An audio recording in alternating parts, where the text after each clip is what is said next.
Let it snow. Nah, sis, you know it don't be snowing. It be hot. Stop playing. Let me call Daquan real quick. See if he can come over.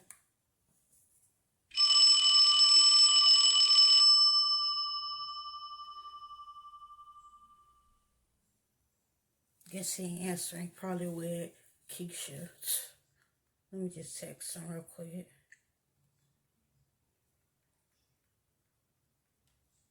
Shoot, I need my fancy tickle. You feel me? See if he can come over.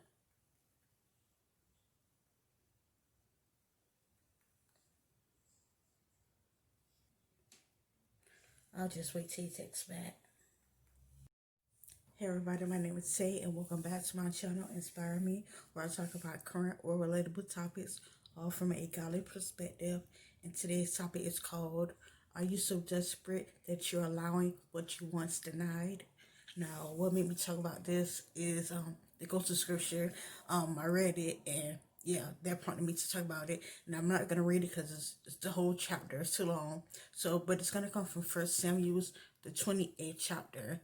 So, just to give you some conversation, Saul, he was gonna go up against the Philistines to fight, and God started speaking to him. If you listen to my video, I think it was called how long will you mourn over what I rejected? So if you've seen that video, I explained that Saul disobeyed God, I think several times, so God denied him as being king. So yeah, this to that point where God was not talking to Saul in a dream, nothing. Not on the train, not on the plane, not in the house. No. But yeah, God was just talking to him, whatsoever. So Saul was wanting to know, like, what should he do regarding the Philistines. So at the time, Samuel, he was deceased, and as I also explained to you in another video, that Samuel was close with Saul. So by Samuel being deceased, you would think he would just leave it alone, or but you know what Saul did? He went to a medium woman. If you're not familiar with it, what it is, that's a person that works in witchcraft, that summons up the dead and different things. If a person is involved with stuff like that, like I said on another video, if a person is involved in palm readers, summon up the dead, even zodiac signs, you gotta be careful with saying, "Oh, I rap this. Oh, I'm a Cancer. That's abomination to God, you feel me? That's witchcraft. So this person, so Saul, he pretty much went to a medium woman. Now, if you read the beginning of that chapter, ahead of time, Saul, he actually drove away all the mediums, all the witchcraft in that land. You feel me? He didn't want that to have no parts to his land. You feel me? So he was trying to live God's way. However, when God started talking to him, because he didn't deem him as king no more, you feel me? Samuel's like, not Samuel, but Saul was like, okay, let me go reach out to this medium woman. That's why I say, are you allowing what you once denied?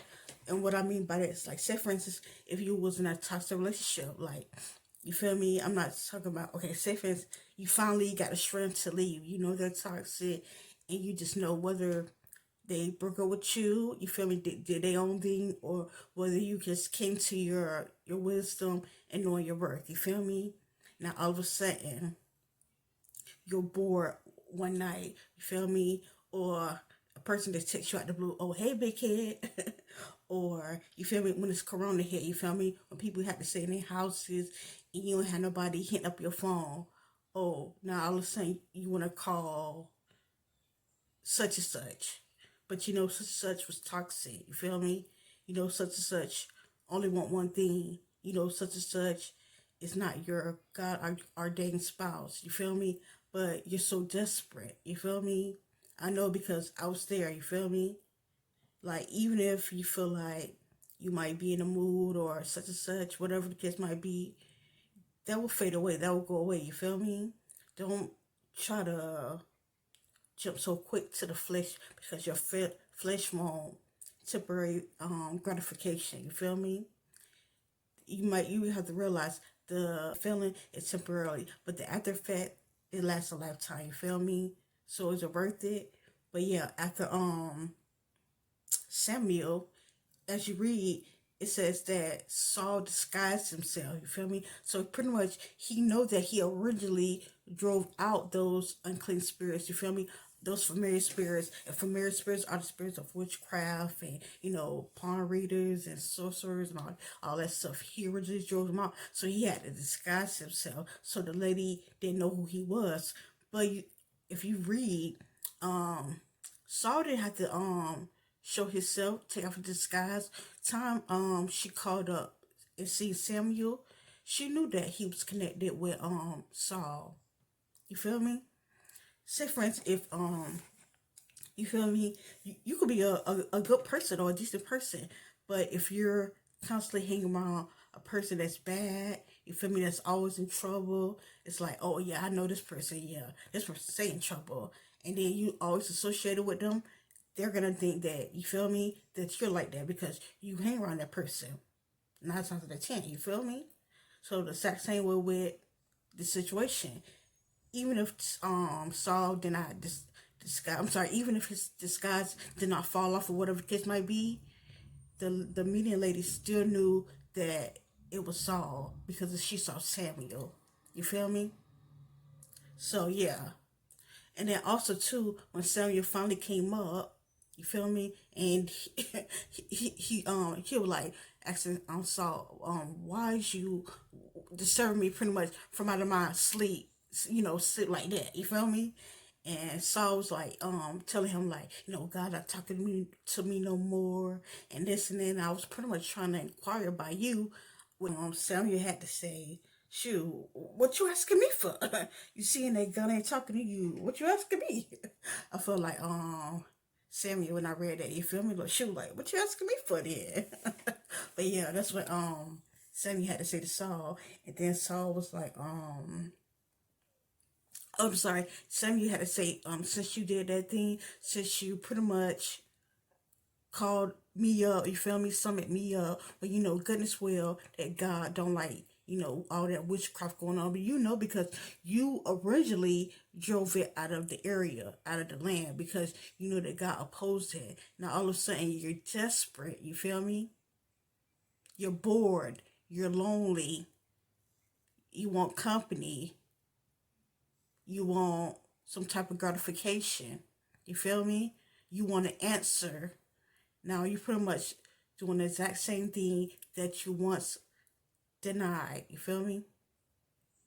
You're allowing in what you once denied because you're being desperate. You feel me? I know because I was that person. And then Samuel had to say to Saul, okay, since you did this thing, I don't know why I thought this is funny. Maybe because this is silliness and reason. But but yeah, Samuel had to say, since you did this, you and your sons gonna be like me tomorrow. He's deceased. So by him saying, you and your sons gonna be like me tomorrow, huh? Okay, you and your sons gonna be, And yeah, and later on, if we keep reading to another chapter, the next chapter, I think, yeah, that happened. His sons were, and he was. You feel me? So, word of advice, if you know something is wrong and you feel me, you didn't allow it because you knew it was wrong. You knew it was not beneficial. You knew that relationship was not beneficial. You feel me? You knew whatever the case might be was not working out. God opposed it. You feel me? It was you feel me? You was crying. You always be crying. You always end up hurt. You feel me? You know it was not right. You feel me? But now all of a sudden, because you're bored, because you're desperate, because you're lonely, now you're allowing the exact same thing in that you once denied. You feel me? The same way with Saul. You feel me? Because God was not talking to him no more. He wasn't talking to him no more because his own fault. He was being disobedient. You feel me? So now I was saying because you're desperate because God not talking to you, the exact same thing that you drove out the land, okay, you go to the exact same person to pretty much call up Samuel so he can give you an answer. He gave you an answer, all right. Tomorrow you and your son's gonna be like me. That's your answer. Jesus. But yeah, yeah. That's pretty much all I had to say today. Stop it, Tay. Stop laughing. That's all I had to say today. Make sure you like, make sure you share, and also make sure you subscribe to my channel. You have a blessed day.